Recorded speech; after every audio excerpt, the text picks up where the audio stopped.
Kaibigan, may kwento sa Biblia tungkol sa isang parabola ng isang alibughang anak. At ito'y ating matatagpuan sa Lucas 15:11 hanggang 32. May isang ama na may dalawang anak na lalaki. At ang nakababatang anak ay humingi ng kanyang mana at umalis sa bahay ng kanyang ama. Ginastos niya ang lahat ng kanyang pera sa mga bagay na walang kabuluhan at nagpakasasa. Nang maubos niya ang kanyang mana, naranasan niya ang magutom at maghirap. Kung kaya't siya ay nagpasyang bumalik sa bahay ng kanyang ama at humingi ng tawad. Yun po yung buod ng kwento ng alibughang anak.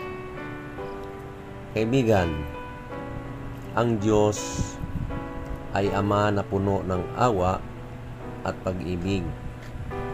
Gaano man kalaki ang ating pagkakamali o kasalanan, ang Diyos ay laging handang magpatawad sa iyong pagbabalik loob.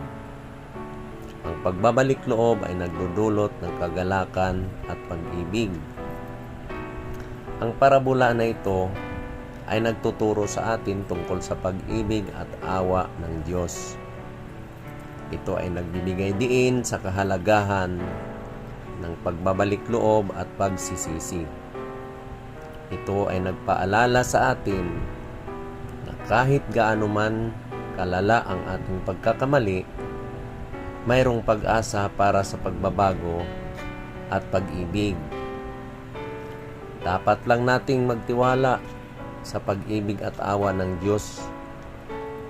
Dapat nating magpasya na bumalik sa Diyos at humingi ng tawad sa ating mga pagkakamali. Dapat nating magpakita ng pag-ibig at awa sa iba tulad ng ginawa ng Diyos sa atin. Hindi pa huli ang lahat, kaibigan. Sabi nga na isang awit, ang tagapagligtas ay naghihintay na pumasok sa iyong puso. Bakit hindi mo siya papasukin? Walang bagay sa mundong ito ang maghihiwalay sa inyo. Ano ang sagot mo sa kanya?